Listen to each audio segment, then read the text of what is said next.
Let's dive in. Let's start with market analysis. What is the pain point your products solve? This is simple. It's just writing down what is the pain point that your products solve.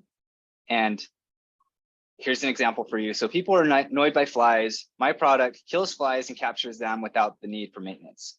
Now the question here, is this really a problem that people are annoyed by flies? Absolutely.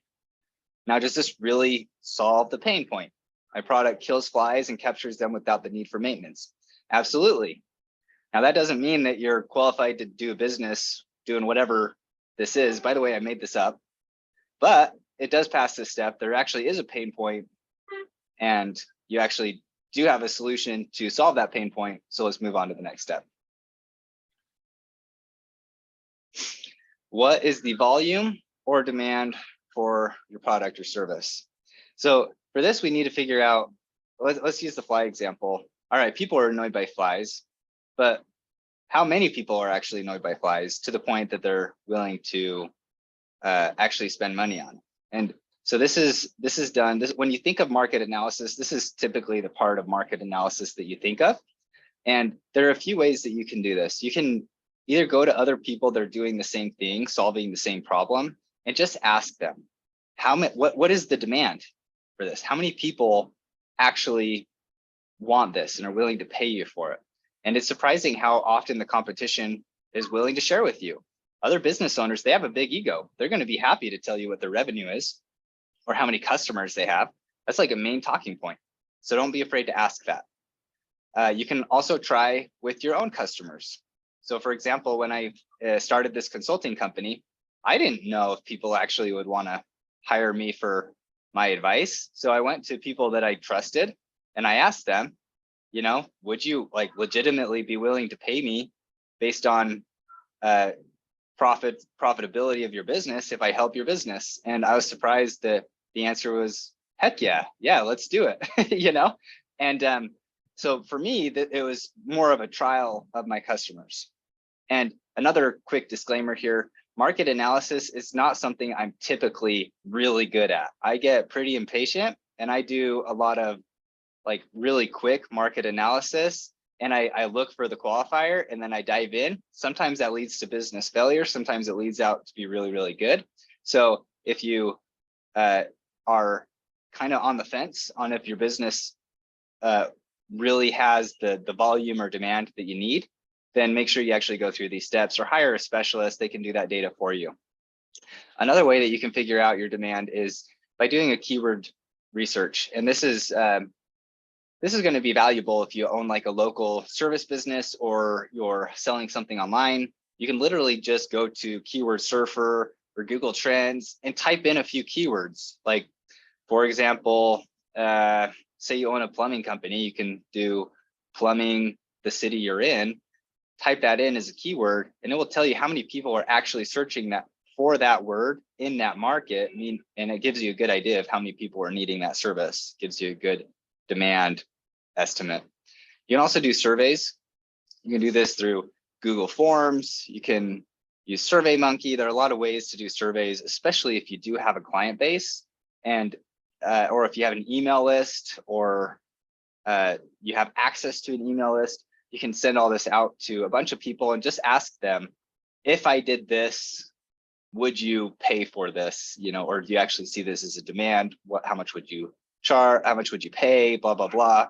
And really figure out the demand that way. You can also do demographic research. I like just using the US Census Bureau, and I just type in Google US Census Bureau market segment, Fort Wayne, Indiana, and it'll pop up from they do this every 10 years. And a lot of times it's more updated than that, but it'll give you all of the demographics for that area: age, gender, race, education level, income, etc. A valuable way to kind of do that quick check.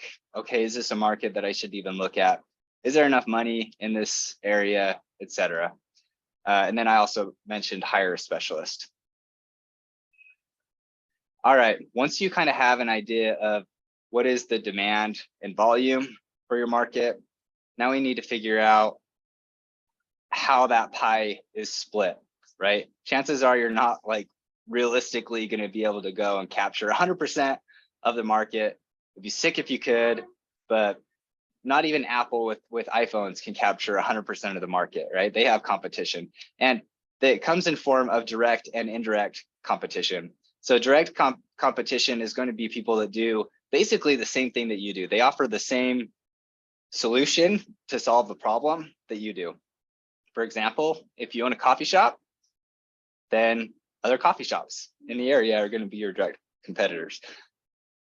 It isn't enough, though, to rely exclusively on your direct competitors, because they're going to be businesses or solutions to solve the pain outside of doing the same thing that you do. Those are called indirect competitors. So for example, if you own a coffee shop, the pain point is that people need an energy boost, or they need food, or they, something like that. And there are thousands of other solutions for people to get an energy boost outside of a coffee shop, or get food outside of a coffee shop. It could be other restaurants in the area. It could be grocery stores. It could be a bunch of other things. So those are your indirect competitors. It's important that you list out both of them. What are your correct direct competitors, indirect competitors, and then gather data. The cool thing about like knowing who these competitors are is then you can go online and actually figure out how much of this market segment do they own, and how are they doing? What is their pricing? How many reviews do they have? What's their revenue? What does their brand look like? What's their online presence? You can actually go on and do competitor keyword research as well and figure out like what people are typing in online to go find these people and sign up for their service or buy their product. And then you can steal all of that and integrate it into your business rather than starting from scratch, which is pretty cool. And then once you do that, you kind of want to figure out, what can I offer that my competition doesn't offer? Can I offer better pricing? Do I have a better product, better service, better brand, better communication, whatnot? And once you've kind of gathered that data, then you kind of have to do this guess of, okay, here's the whole pie, here's the demand, here's the volume. How much of that realistically do I think I could capture for my business? That's going to be a valuable number. Even if it's a guess, even if it's a projection, you can do some calculations based off of that. All right, once you've gathered that information, then we want to dive into the price range for your product. So as you do your competitive research, figure out what the range is for your product for both direct and indirect competitors, and then figure out what that average price is. So you're probably going to see some site, oh, wow, that was horrible. Let me try doing this in the screen again. Some sort of bell curve like this, right? Where there's going to be people that are offering services or products dirt cheap, super high premium, but majority is going to land somewhere in the middle. That doesn't mean that needs to be your price. That just tells you the bulk of the volume is paying that price. So if you want to go be super premium, then what will happen is you just have to realize you're not going to capture a lot of this, right? You're maybe 90% of the whole demand for your market segment is going to be gone because you're offering premium, and that's okay, right? Same if you're going super cheap, but it is important to know what that range is, what the mean is, and then this will help you kind of figure out what market segment you want to tap into, and it'll help you better figure out the percentage of that pie that you want to hit.